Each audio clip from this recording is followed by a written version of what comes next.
Hello and welcome to the conversation. Today I have with me Kim Daly. She has spent the last 20 years helping people achieve financial freedom by enabling them to find the perfect franchise opportunity. Her skill for matching a client's background, interest, finances, and life goals to the ideal opportunities made her one of the top franchise consultants in the country. And today we're going to learn insights into what we can seem like a daunting process, deciding on the perfect franchise to enable you to gain financial freedom. So Kim, initially you were not in this business. You were in the fitness nutrition world, right? Correct. So why franchises? Why make that move? Funny, right? Well, when I was growing up, I wanted to help people. And so I was a straight A student and I said, okay, I'm going to go to medical school. Then I ended up answering a classified ad in the newspaper after undergrad. And it was for a franchise consulting company that literally changed my life. When I found this industry of franchising where people help people every single day, people are realizing their dreams, living their dreams, I knew that Kim Daly had found her homeland. So it was the perfect place for me. I never looked back. And so I never really was a professional. I did have start my own company. The company that I got out of college working for, that franchise consulting company, is not the one I'm part of today. I worked for that company for 3 years and then said, I want to be an entrepreneur. So I went out and started my own company and did that for 5 years, only to realize that entrepreneurship is really lonely. And franchising is where it's at because we're in business for ourselves, but not by ourselves. And the support that allows the scale and the leverage that allows you to work on your business rather than in your business, all of those characteristics that are the things I'm selling to other people were the things that as an entrepreneur, I was lacking and missing.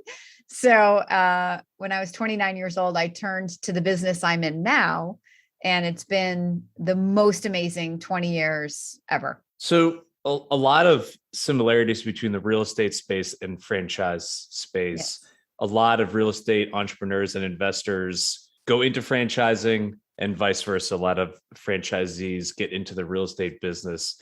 Why do you think that is? Yes, I love it. And I love working with people that have the real estate investor mindset because they already understand, like they're already looking for typically diversified streams of income, right? So when we look at an entrepreneur, so an entrepreneur has to be in love with the business because they're creating it, right? They're bringing something new to market and they have to have their hands in all aspects of it. But I love to say that franchisees love what the business affords, which is money and quality of life. So because we're taking somebody else's proven plan and toolbox and then executing on that to create an outcome, that means that franchise owners can come in as what we call semi-absentee owners.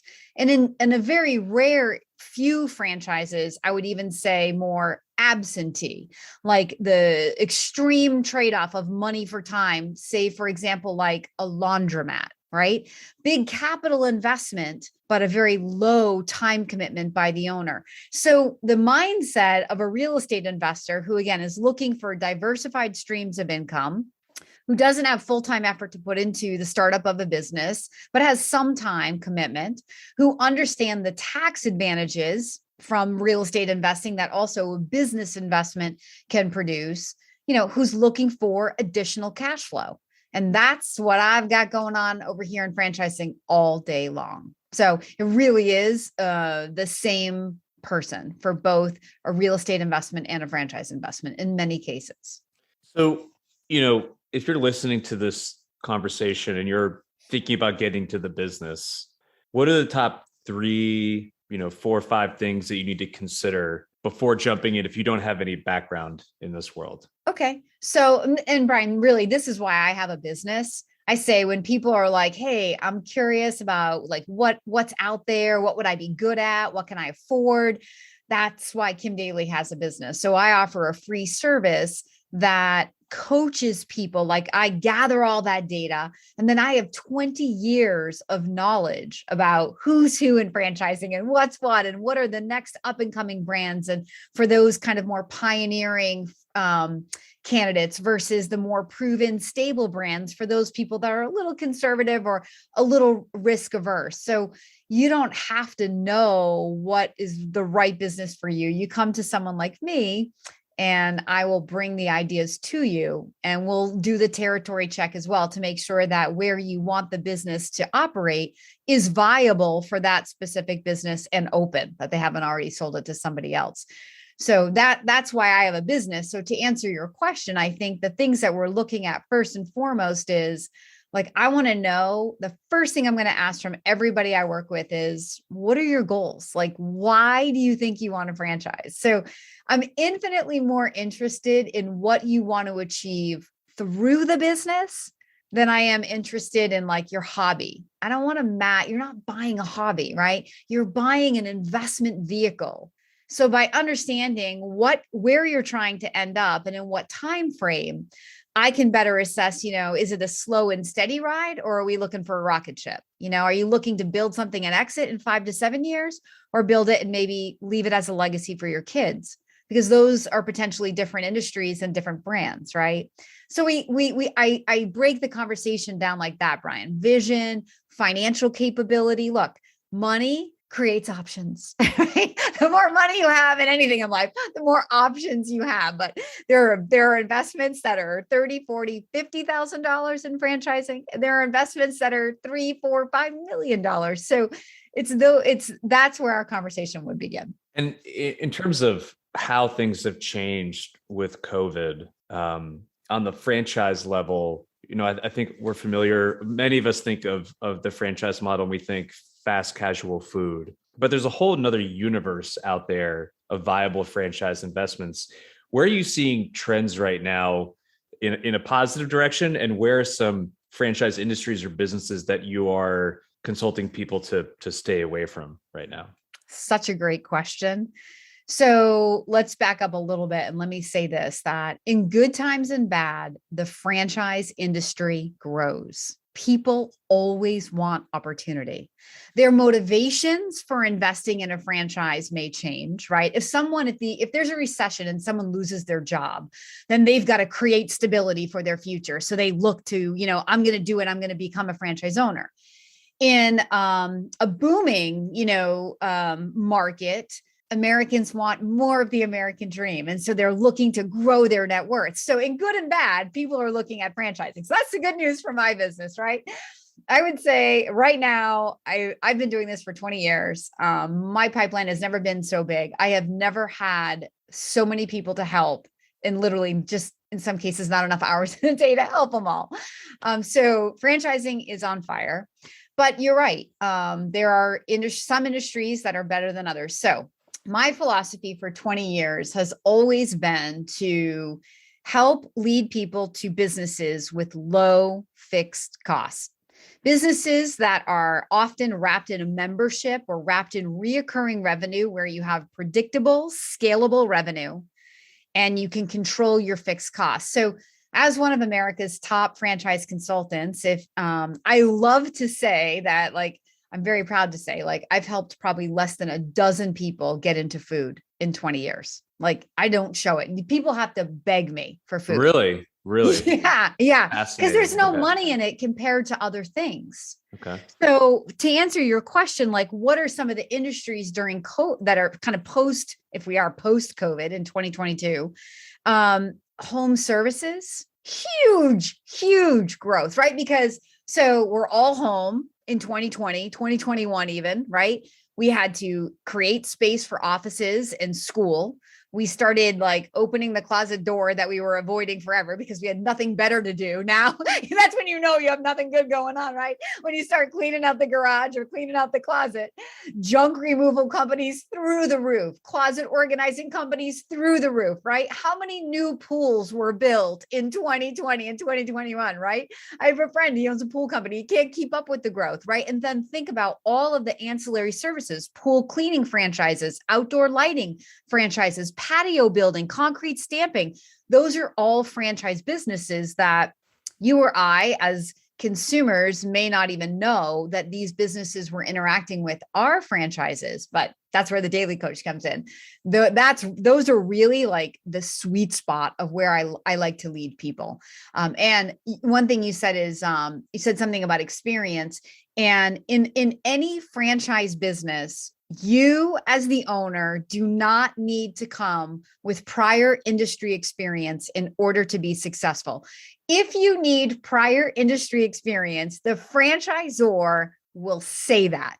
If they're not saying it, you don't have to second guess it, because they can teach you about insulation or about, California closets, like the product lines. They can teach you that. But let's say that the number one characteristic to drive that business is sales.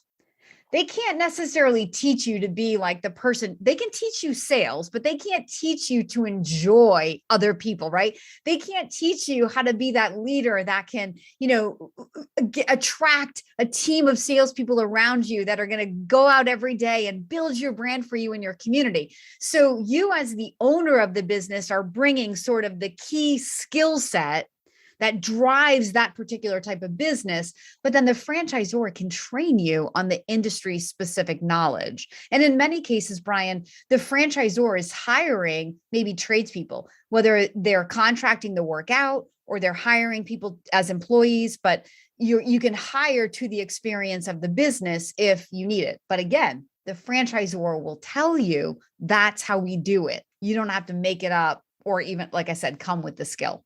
So to kind of pull the string on this part of the conversation a little bit more, there are certain industries that you do like and certain ones that you don't like as much, right? You're talking about food, you tend to stay away from.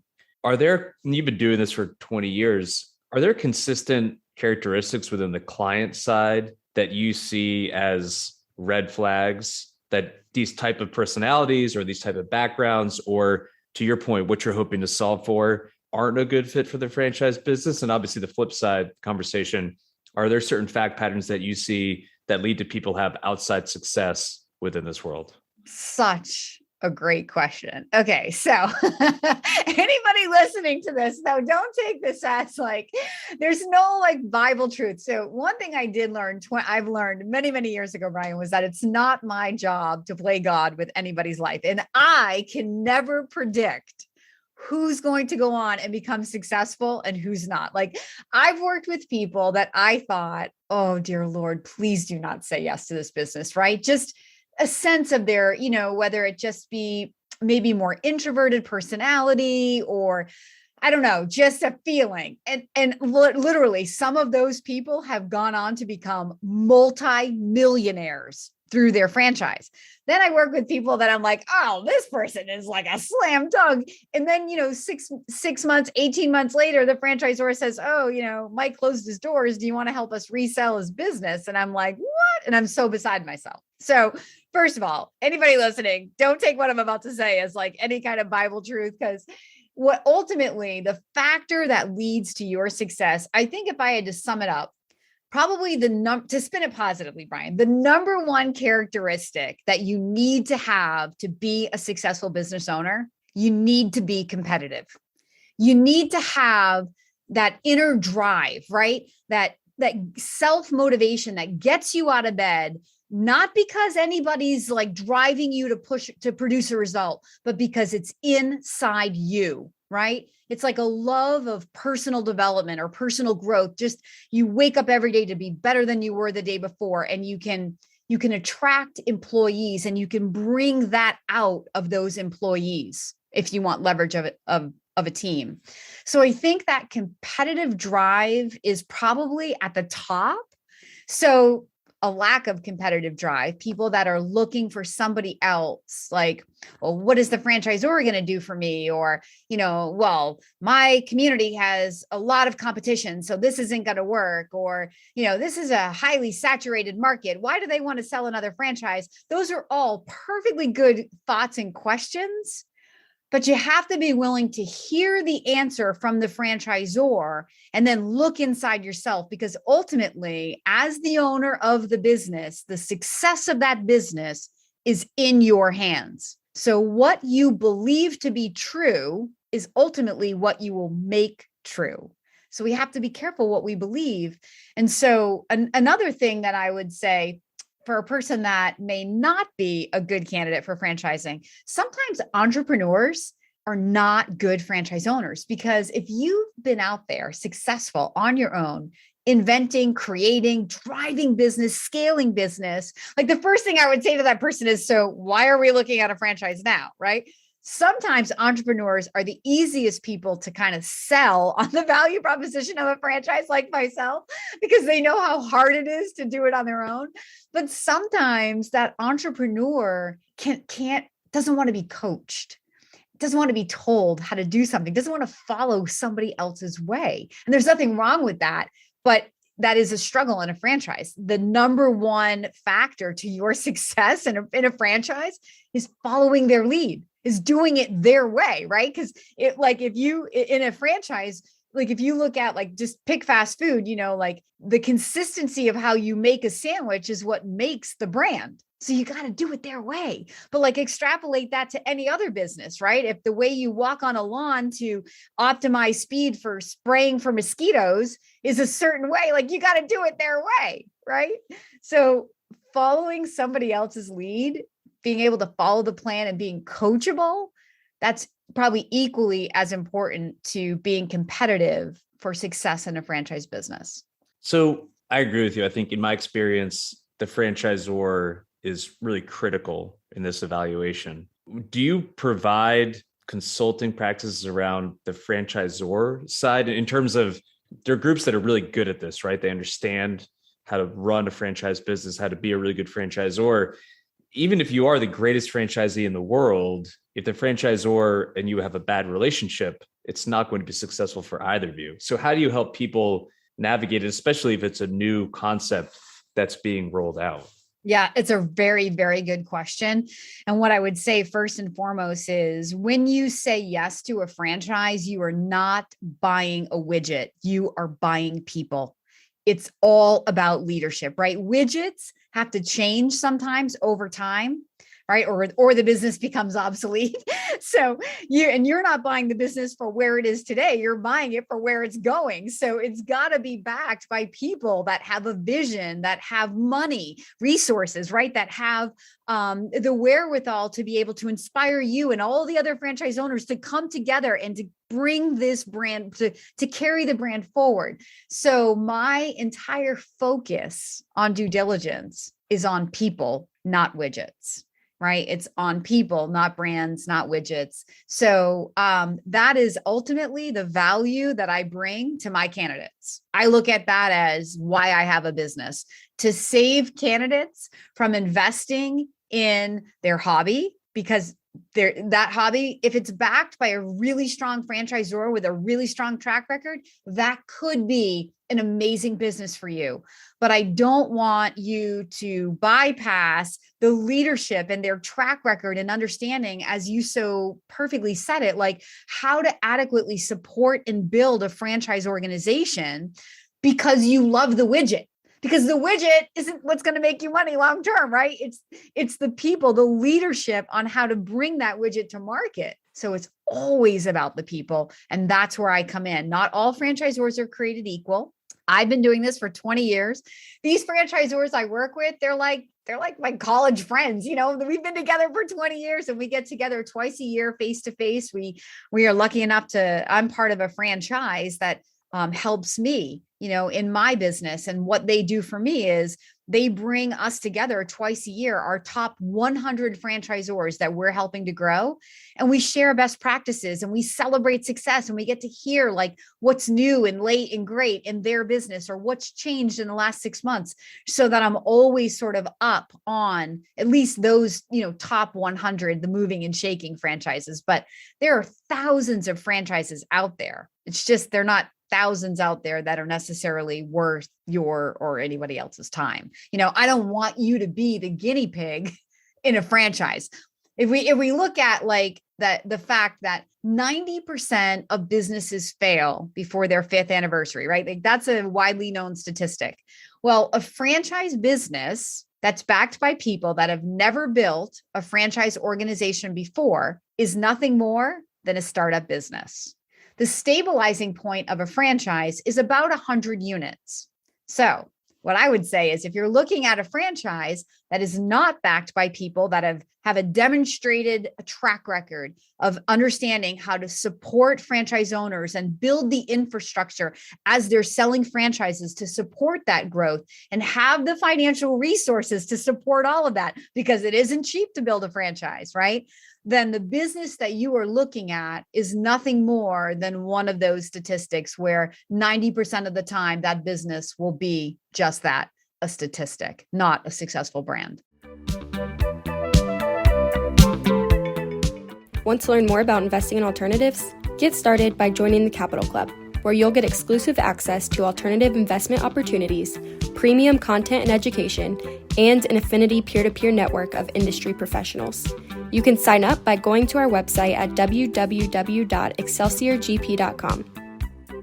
And do you think that's in part due to the motivation for some of these groups to get into the franchise business in terms of the franchisor perspective, that they think it's just an easy way to cut down on overhead and operating expenses, management, et cetera, and they can make fees off the franchisees? Is that a trend that you've seen play out over the last 20 years?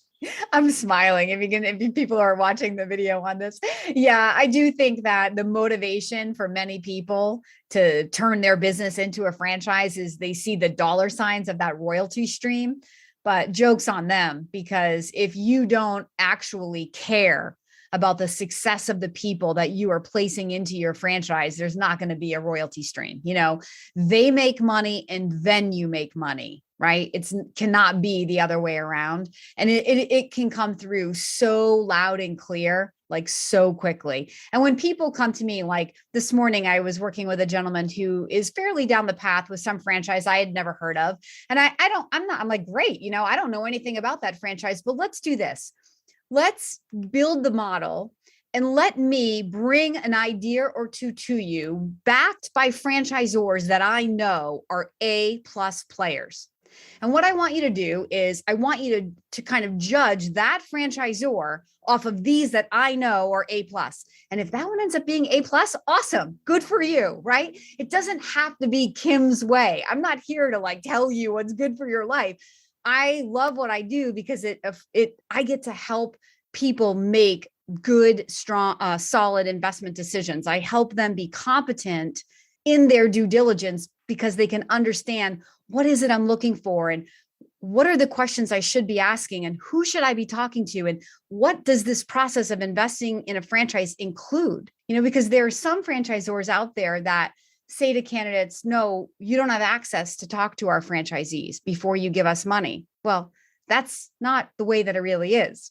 One of the biggest advantages of investing in a franchise is the family of franchise owners who can validate the story. So if a franchisor is not giving you access to their franchisees, let me tell you why.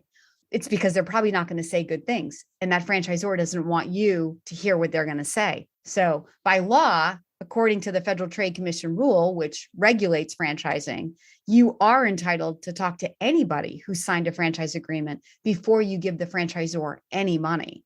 So it's things like that there are franchisors out there trying to pull things over on people that when they come to me, I'm like, yep, that's a sure sign that they are not a sophisticated, franchisor, because that's not how it's done.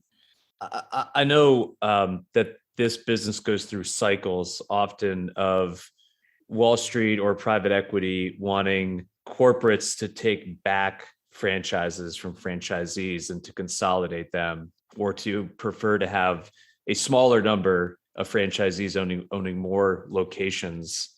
Where are we in that cycle right now? And I'm sure it does depend on industry, but are you seeing that trend go one way or the other? I'm not really aware of that trend. So a lot of the franchises that I work with definitely look for, come on, who doesn't want fewer franchisees owning bigger businesses? That's just going to be a more stable organization with way less people to, personalities to manage and coach. So I think that's a given among every real franchisor. Like when I say the stabilizing point of a franchise is to get to 100 units, for a company that's working through franchise, which is the franchise that I'm a part of, that happens in like the first year of growth. If their unit economics are good and the leadership and support is there, that's 30 people who all move forward with 3 units, boom, 90 units. So we could have entire markets in the country, like some of the best markets in the country, like Dallas or Denver, Atlanta, Minneapolis, completely sold out and not one unit of the franchise even open, right? So it's more the franchisors that I'm working with are definitely looking for that multi-unit investor model because, again, well, I didn't say this, but the wealth in a franchise is created through the scale, just like real estate, right? It's not about one door, it's about multiple doors and the leverage that affords. And so the same thing in a franchise, it's all about multiplying, whether it's multiplying through people, multiplying through equipment, or multiplying through real estate. Somehow you got to scale through one of those things. So that's what the franchisors would be looking for. I don't really know about big corporations. I don't work with a ton of franchises that are backed by big corporate America. Mainly because I think most of the people I work with are refugees from corporate America. They don't want to go back to big corporate America.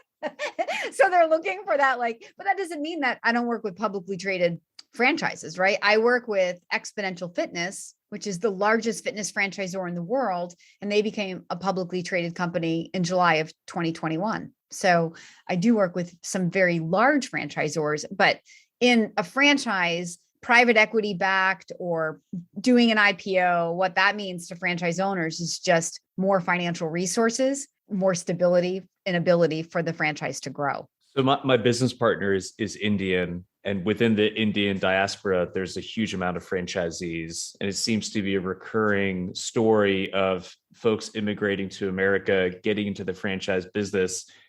As we've seen that play out, call it since the 60s, 70s, 80s, are you seeing more and more of those franchise businesses staying in the family, or is some of them exiting? Are there large transactions happening, and do you consult with those type of folks to kind of navigate that decision? I love that. I love generational wealth. But I also love building for an exit strategy in some franchise brands, and depending on where in the life cycle of the growth of a brand an investor enters, right? So if you're entering at the beginning of a brand that goes on to become the next Planet Fitness, right?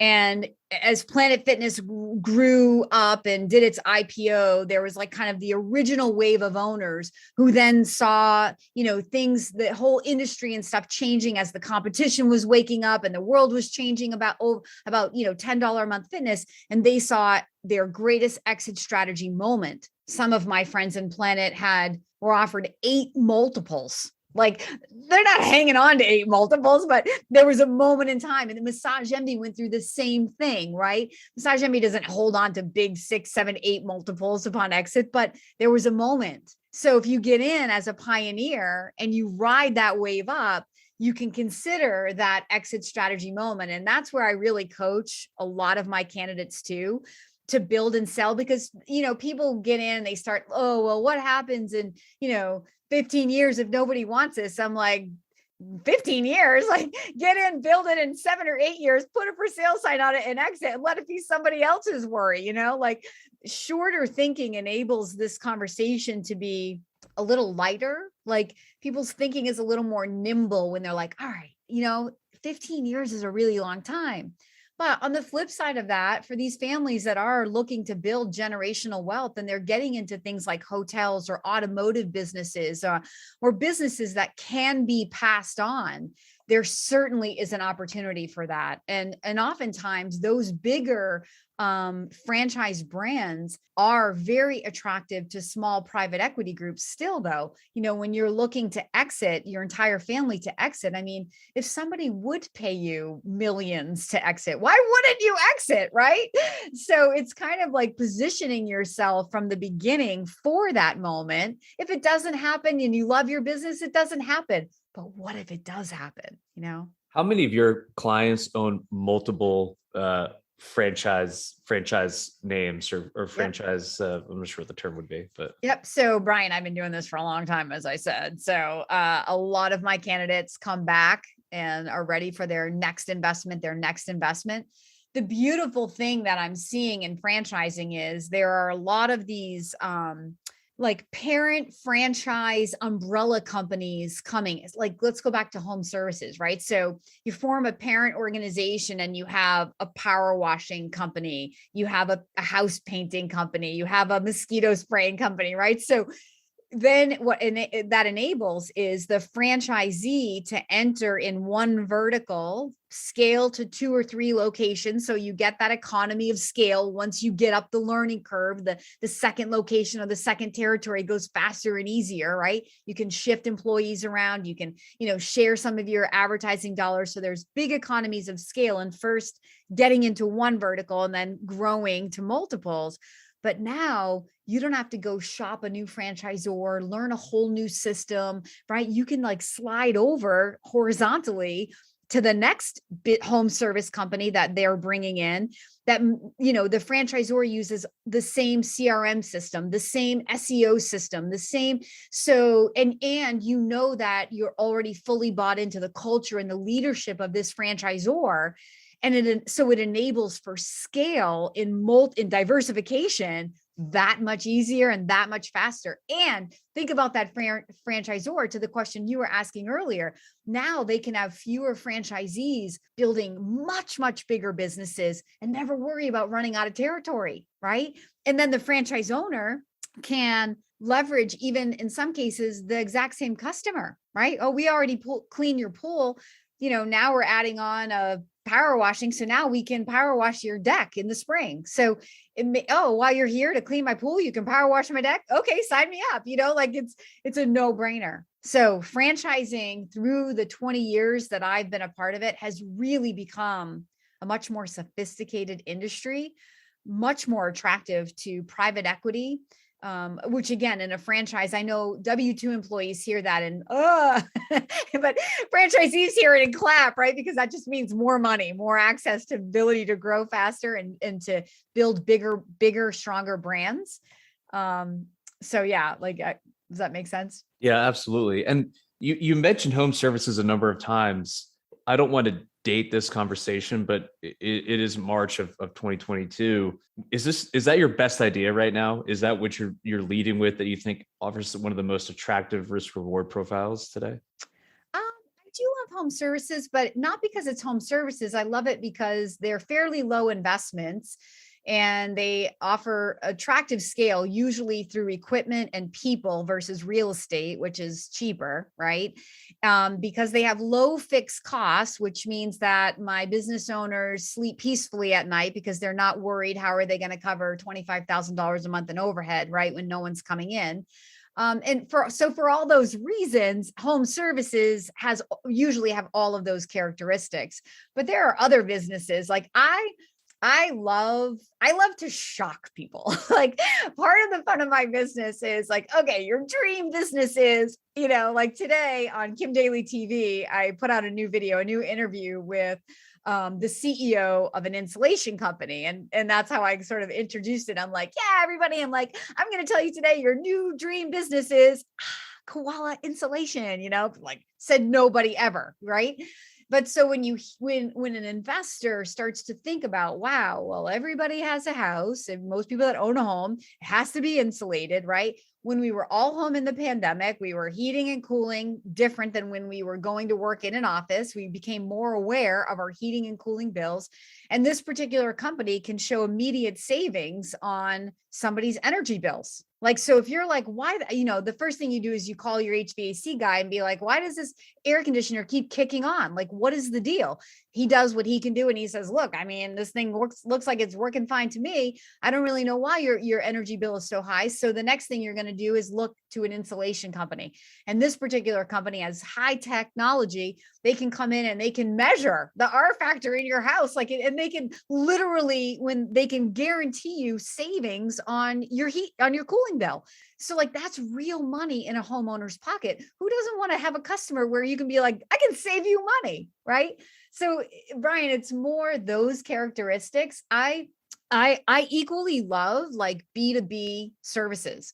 One of my favorite little companies that I had a heyday with for a couple of years, it's pretty much sold out now, but was called Smash My Trash. So this is a business to business trash compacting franchise. You're like, what? Right. Yeah, literally for men who love like big heavy trucks. And like, not that they're going to be driving it, but there's a lot of depreciation in that equipment. And come on, they get a little excited when they're like, yeah, I own all that heavy equipment.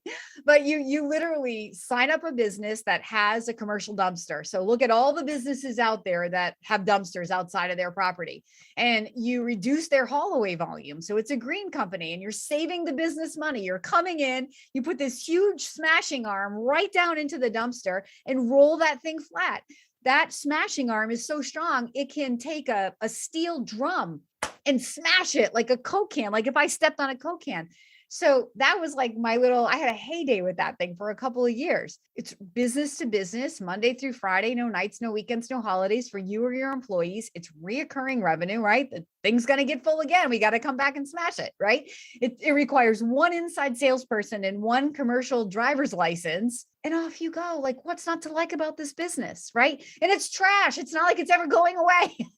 So it's to answer your question, it's more those characteristics that I get in love with versus like food. Everybody has to eat. Yeah. But everybody doesn't have to eat out. And everybody may not want to eat that niche of food that you're serving. And, if times get tough, people may just say, I'm going to cook at home. And the main thing with a food-based business that I really don't like is when you look at the cost to make that food, you have the cost of the food itself, and then you have the cost of the human to prepare that food.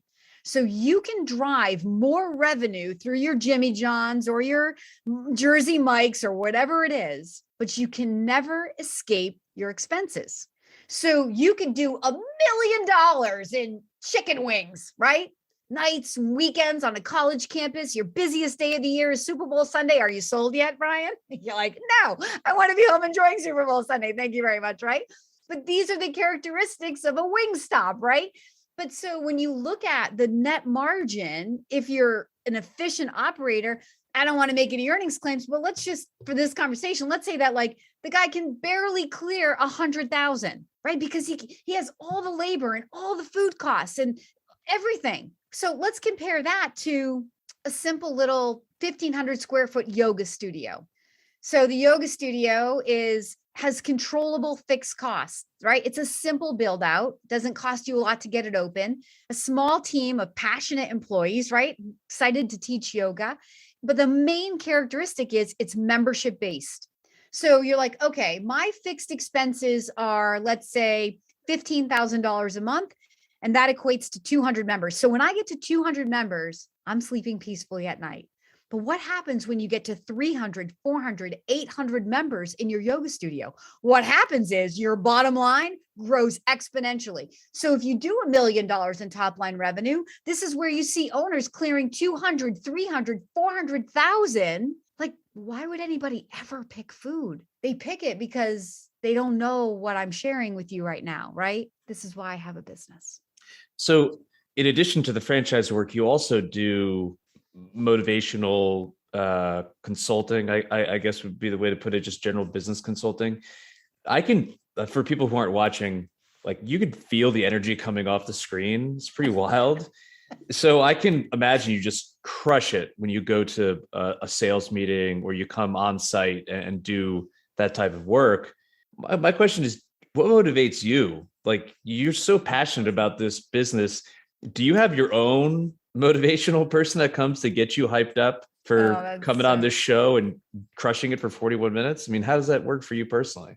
Thank you, Brian. That's so nice. I do love what I do. I love helping people. Like I told you, my entire life, I've only wanted to help people. So when I was 15 years old, I've always had internal drive. My dad was always sort of like building me up when I was young and like really pushing me, but I mean in a very good way. Like he saw the potential in me to like, become an athlete and develop that competitive drive and, read personal development books from a very young age. And when I was 15 years old, he gave me a book by Dr. Dennis Waitley called The Psychology of Winning. And I remember sitting on my bedroom floor, like devouring the book. And I remember thinking, this is what I want to do with my life. Like, I want to help other people be the best version of them. But like, how does one do that? Like, I don't know how you do that, So I'm going to help people by going to med school. But one day I was 40 years old. I was in a hotel room getting ready to host a live event. Because before 2020 and before KimDaly.tv, that's what I did. I traveled around and I hosted live events to get people to want to work with me. And I would bring out people that I had helped say yes to tell their story. And then, when we would motivate other people to want to work with me. But I remember sitting in the hotel room in Dallas and thinking to myself, well, look at you, Kim Daly. You are like a motivational speaker right now. People are coming out and you're going to help them change their life. So I don't know, Brian. I think I was just born. Like I told you, when I found that franchise consulting job through a classified ad, I knew that I had found the people and the environment that I was born to be in. And I've just nurtured it. And listen, the franchise industry has changed my life. I am living the life of my dreams. I have been self-employed since I was 25 years old. Now, my dad would say I've been the boss of Kim since I was probably 2. Right? He's like, you've always been unemployable, Kim. But I would say I've been unemployable for 20 something years. Right. But so I want that for other people. And I am happy to teach people what I've learned through the school of experience and hard knocks and save them a little bit of time and energy if I can. But at the end of the day, experience is really the only teacher. So no matter how much I talk to people and try to motivate them, you still got to put yourself in the arena and kind of figure it out for yourself, right? Yeah, I can attest to that personally, for sure. I think your bio talked about, how you've given yourself an MBA over the last 20 years. And I believe it. I'm sure you've seen a lot, failure and success and everything in between. And you have to be willing to like, let it go wrong, because you're not really going to learn unless it goes wrong, right? We don't learn when it's going right. We just take it for granted. It's not until what hits the fan. And then you're like, oh my God. But that's what I mean when I say competitive spirit, because if you don't have grit and you don't have driving motivations behind you, you're going to quit, right? You have to have that internal drive and that motivation. Like, I'm a single mom, and I don't really think of that as pressure on my back anymore. But there were times when I thought about that, the pressure of that, I got to make this work. Right. But that in a good way, that's what gets me out of bed every day. And now it's just the opportunity to help as many people as I can help. Because I think that what I offer really saves people from making investment decisions that they may regret. And I think that I can steer them to, really good franchisors and teach them what's important in this process. So, well, along those lines, if people are interested in learning more about your services, be it on the franchise side or the motivational side or just business consulting in general, what's the best way for them to learn more? Yeah, KimDaly.tv. So like I said, when I could no longer travel around the country, I turned that camera on, started building Kim Daly TV, and it's my passion project. It is the most fun I've ever had in my professional life. It's so funny. I'm making content to inspire other people's lives. And in doing this, I'm living like my dreams. It cracks me up every single time we do a video shoot. So please check out my YouTube channel. All of my contact information is there. It will lead you to my website and you can contact me there. Yeah. And to echo that, when I was doing prep for the conversation, checked out the website, checked out the YouTube channel, and she's producing some incredible content, giving away a lot of educational resources for free. So I definitely encourage people to check it out. And I'm glad that we could do this. I know we had to reschedule it, and now I've got 2 friends that live in Rye Beach, so it's good. Very good. I love it. Yeah. It's like most people don't even know New Hampshire is like a state. So smallest coast in America, right? You're right. 17 miles. I got a little piece of it. Yeah, absolutely. Well, Kim, thank you for joining us. It's been tremendous. I definitely encourage people to check out the resources you're producing. And hopefully people can learn from what you're doing, and I hope you keep on helping people. Thank you so much for letting me be a guest on your show. Okay. Thanks, Kim. Take care. Bye-bye. Thank you for joining us for today's episode of the Capital Club. If you enjoyed what you heard in this episode, please like, rate, or leave us a review, and stay tuned for our next episode coming soon.